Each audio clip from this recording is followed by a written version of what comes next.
Today, we're pleased to welcome now Ben Rush, the Assistant District Attorney and also coach of the Starkville Cowboys Football team. How about that, Ben? Thanks for coming on.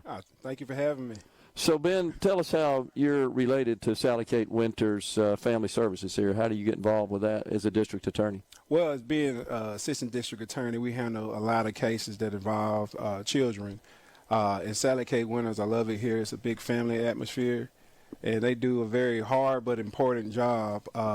Assistant District Attorney in prosecuting cases for people that violate these children. Sally Kate Winters, just their forensic interviews and making the kids feel comfortable to do probably the most difficult thing in their life that they possibly have to do is to disclose of some of the horrific things that have happened to them. And Sally Kate Winters really make that process easy. And also it makes it easier for us to take these, pedophiles off the streets. And also in the prosecution of these defendants, we rely heavily on Sally Kate Winters to bring justice to these children. Yeah. So we were just talking to Attorney General Lynn Fitch, and I was asking her about, is there a specific profile of a person that's likely to commit this sort of child abuse? Is there some unique characteristics of those people? Could you pick them out of a crowd, for example? And is that one of the problems and one of the things that makes this issue difficult? You can't. It can go from a stranger to a family member that the child loves. And that's really one of the more difficult things in prosecuting these cases and also investigating these cases. There's not a particular profile how this person would look, and that's what makes it so difficult. A lot of times, though, they will, in the cases that I prosecuted, they've built a family-like bond or relationship with the child, kind of gaining the kid's trust, and really prey upon their relationship with the child.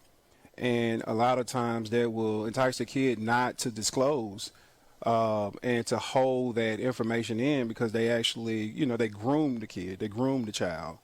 I have seen that in several cases that I've prosecuted when it comes from family members or friends of the family as well. So the organization, Sally Kate Winters Family Services, conducted 382 felony child abuse forensic interviews last year. How critical is that to your work? That is amazing. That's very critical. In preparation for trial is always, we have to meet elements when we get to when the case get indicted. We pick a jury and we present the case to the jury. Is based on elements, and their initial interview and us working together on the front end helps us to be able to prosecute, to meet our burden, because we carry the burden beyond a reasonable doubt. And it is critical. It's very critical that we know on the front end exactly what kind of case we're dealing with. Even before the case is indicted, when we're reviewing the case for grand jury, based on the questions that they ask and the child's responses, we know that it fits into this category for this charge, or this charge, it fits in that category. Gotcha. It's very, very, very critical and important when it comes to prosecuting and getting these guys off the streets.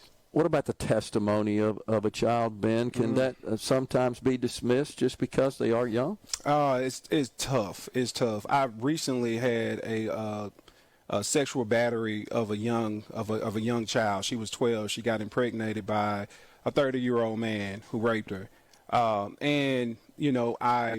attended her forensic interview, and just getting her prepared for trial is traumatizing for the kid. But she was so strong. She had so much courage in her testifying to help prosecute this guy. It's never easy. It's never easy. And we try to make it as comfortable as possible, but they're reliving some of the worst moments of their young lives. So it's never an easy thing to do. But I always commend the bravery and the courage for disclosing, and to sit in the courtroom and to look the man or the person in the face that has done this horrific thing to them, and to point them out in the courtroom in front of the jury, in front of the court. It takes a tremendous level of bravery. How big an impact does that have on the jury when the child is willing to talk about exactly what happened? It has a great impact on the jury. You can see the jury, to hear from the child's mouth exactly with them reliving what happened to them. Yeah. Now, I've had cases where there's sexual cases where they were, in this case from last year, she was raped. I've also had cases where the child was shot, and we did a Salad Cakes winner interview. We had a young child that was shot 5 times. He was a 4-year-old, but he testified. He gave a Salad Cake winners interview. Is very, very powerful. All right, so you coach a football team, too. We got about 10 seconds. Tell me about that. Yeah. Oh, yeah. I coach the Starkville Cowboys in Starkville, Mississippi, and I love it, man. That's awesome. We're the back-to-back champions now. That's I got to awesome. throw that in for my team, I love it, man. You really get a chance to spend time with these kids and to really try to mold them at the early stages. Right. And dealing with. We got to go. Okay. That's great. Ben Rush, Assistant District Attorney, coach of the Starkville Cowboys Football, coming right back. Sally Kate Winters. All right, thank you.